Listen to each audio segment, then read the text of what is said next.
దేవుని నామానికి స్తోత్రములు. ఈ ఉదయకాల సమయంలో మీ అందరికీ కూడా నా హృదయపూర్వకమైనటువంటి వందనాలు తెలియజేస్తున్నానండి.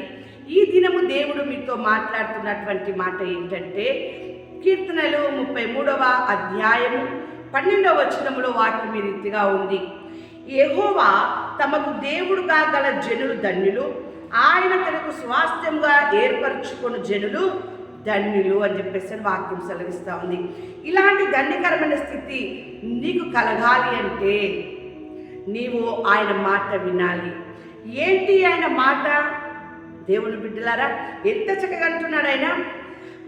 తమకు దేవుడుగా గల జనులు ధన్యులంట, ఆయన తనకు స్వాస్థ్యముగా ఏర్పరచుకున్న జనులు ధన్యులు.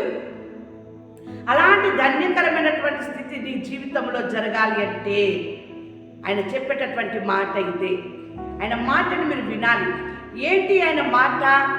లూకా సువార్త 6వ అధ్యాయము 27వ వచనంలో, వినుచున్న మీతో నేను చెప్పున్నదేమనగా, మీ శత్రువులను ప్రేమించుడి, మిమ్మల్ని ద్వేషించు వారికి మేలు చేయుడి.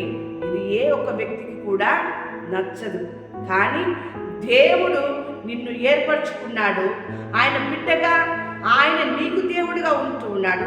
అది నీకు ధన్యకరంగా ఉంటుంది. అలాంటి ధన్యకరమైన స్థితి నీ జీవితంలో ఉండాలి. అలాంటి ధన్యకరమైనటువంటి కుటుంబముగా నీ కుటుంబం ఉండాలి అంటే నీవు చేయాల్సిందే. వినుచున్న మీతో దేవుడు చెప్పుచున్నటువంటి మాట, మీ శత్రువులను ప్రేమించుడి, మిమ్మల్ని ద్వేషించు వారికి మేలు చేయుడి అంటూ ఉన్నాడు. చూడండి, వాక్యం సెలవిస్తా ఉంది కదా.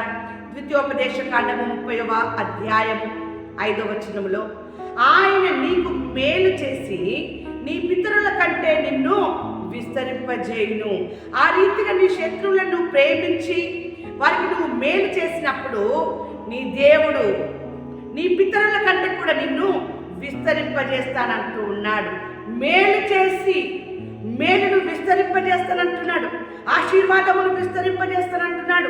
సంతోషమును విస్తరింపజేస్తూ ఉంటున్నాడు. అలా ఎన్నో విధాలుగా దేవుడు నీ జీవితంలో కార్యం చేస్తూ ఉన్నాడు. చూడండి, వాక్యం సెలవిస్తూ ఉంది కదా. కీర్తనలు 33వ అధ్యాయం 11వ వచనంలో ఇలాంటి దేవుడు చెప్పిన ఈ యొక్క మాటలు, దేవుడి యొక్క ఆలోచనలు, దేవుడి యొక్క తలంపులు వినుచున్న మీతో ఆయన చెప్పినటువంటి మాట ప్రకారము మీరు విని అంగీకరించి అలా చేసినప్పుడు ఆయన మీతో మరొక మాట మాట్లాడుతూ ఉన్నాడు. కీర్తనలు 33:11లో, యెహోవా ఆలోచన సదాకాలము నిలుచును, ఆయన సంకల్పములు తరతరములకు ఉండును. అవును దేవుని బిడ్డలారా, ఆయన యొక్క ఆలోచన నీ ఎడల, నీ కుటుంబం ఎడల సదాకాలం నిలుస్తూ ఉంది.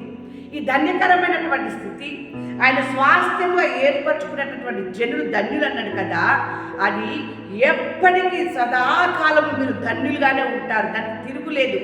అదే కాకుండా ఆయన సంకల్పము నీ జీవితంలో, నీ కుటుంబంలో ఏది నెరవేర్చుకోవాలని ఆయన సంకల్పం ఆయన ఉన్నాడో, ఆయన ఆలోచనలు ఉన్నాయో, ఆయన ప్రణాళిక నీ పట్ల ఏమైందో తరతరములకు కూడా అది ఉంటుంది అని చెప్పేసి మాట్లాడుతున్నాడు. ఇలాంటి గొప్ప భాగ్యము, ఇలాంటి ఒక ధన్యకరమైన స్థితి ఇప్పుడు ఎల్లప్పుడూ మీకు, మీ కుటుంబాలకి, మీ సంతానానికి కలుగును గాక. ఆమేన్.